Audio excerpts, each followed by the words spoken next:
There is an increasing recognition that a host of barriers have undercut the park's commitment to the free use of all people.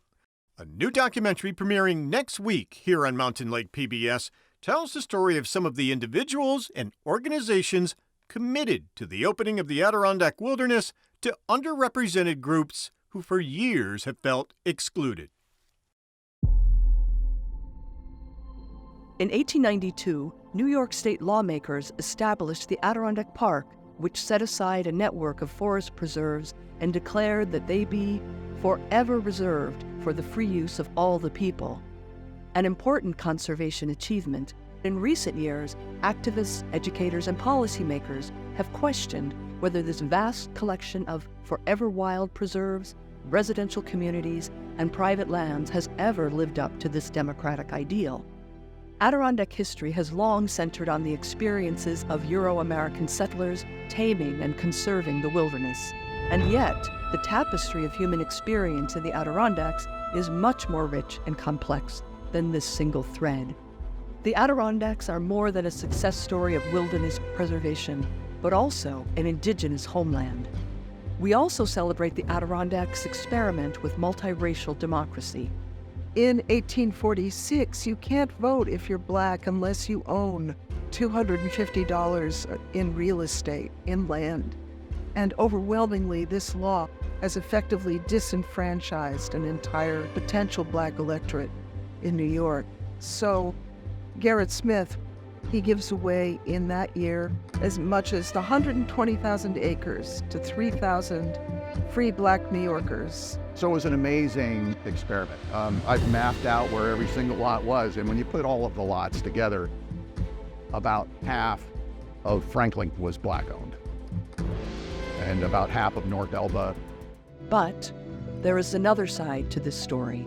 They met with racism, they were discouraged, and that is part of the story. There were racist guides who took them to the wrong lots and fooled them and tricked them into selling their land. There were insincere surveyors who did a botched, lousy job of getting their land lines straight. They had to be redone by John Brown. So with that, we have the responsibility to bring forward stories of women, stories of Indigenous people, stories of people with abilities. And as we move forward, for us to be able to leave the legacy for the next generation that I think we're trying to leave, we cannot be ahistorical about all of the many fingerprints that are all over this region to make it this amazing place that we all love now. I think that as a historian, it's important that when we think about inclusivity, we have to think about history very broadly. So when we think about the history of the North Country, they think about the Adirondack Park, they might think about the Winter Olympics in Lake Placid, they might even think about the area's military history. But making history here more inclusive would also acknowledge the area's role as a site of incarceration of a large population of vulnerable individuals. So whether it was Irish immigrants in the 19th century, Native American people, Italian immigrants, populations that have historically been discriminated against, or African Americans and Latinos, acknowledging that history and using these spaces to tell that story, I think will be very important moving forward to make the Adirondacks a more inclusive space and to make it more welcoming to people who might not otherwise think about coming here. It's part of a larger awakening of the culture. I think people want to know what our heritage really is. How did we really get here?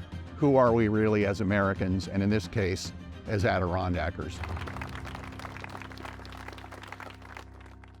Dr. Erik Reardon is the co-producer and writer of the documentary Adirondacks for All. Thanks for joining us. Welcome. We appreciate you being here.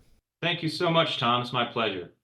You have headed up a project for the past couple of years at the Adirondack Experience that included an online symposium and series over the past couple of years that took an in-depth look into the question that this documentary raises. When the Adirondack Park was created back in 1892, the idea was to preserve the wilderness and beauty of the Adirondacks for all New Yorkers to experience and enjoy.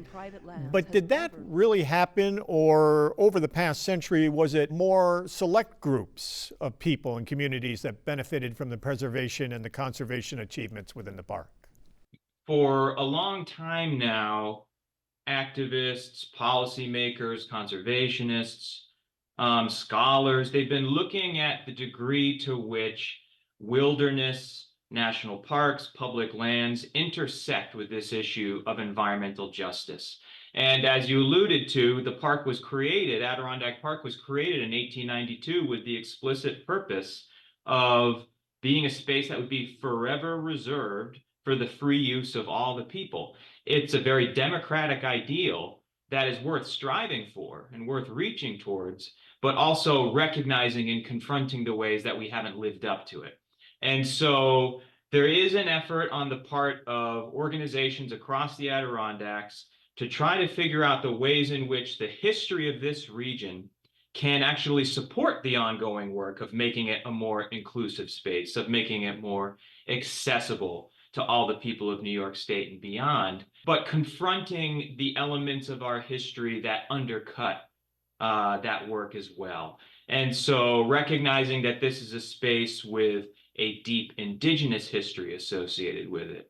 This is a space that witnessed a radical experiment with abolition and racial equality, the settlement of free African-American farmers in the mid-19th century. This is a space where women were helping to articulate a vision of wilderness preservation. But unfortunately, this is also a space that was preserved in part due to the dispossession of indigenous lands, in many cases through fraudulent treaties. This is a space that witnessed the rise of a network of prisons that disproportionately incarcerated communities of color. So it's about really celebrating, recognizing the diverse social history of this space while confronting these more challenging elements that have really contributed to this sense that the Adirondacks are really only for an exclusive select group of people. You mentioned educators, historians like yourself, and community groups have been re-examining and reinterpreting the history of the Adirondack Park and kind of looking at it through a different lens. It's important to recognize the work of people like Kurt Stager at Paul Smith's College, Amy Godine, a scholar who has written a recent book about the history of African-American presence in the 19th century in the Adirondacks. And the goal is to really recover this more diverse social history of the Adirondacks as a region and as a park. And that's exactly what they're doing. And I think one of the goals we had for this documentary was to really show that this is work that's happening right now, and it's helping to contribute in the present day moment to this more diverse tapestry of what we understand to be the people who helped create the park. There's been an ongoing effort on the part of a whole host of cultural education, science education, environmental conservation groups in the Adirondacks, and that includes not only the Adirondack Experience Museum, the Wild Center and Natural History Museum, both partners in this project, the Nature Conservancy of the Adirondacks as well, the Adirondack Diversity Initiative. There's been a lot of effort to reach out to indigenous communities to really figure out how can we partner with these indigenous nations so that they are having an opportunity to tell their story to our audience. And at the Adirondack Experience, for example, there are exhibits coming now in the coming months and years that will showcase that history. Yeah, not only the indigenous history of the Adirondacks, but now there is work underway to create a permanent exhibit dedicated to African American history of the Adirondacks, which folks are extremely excited about.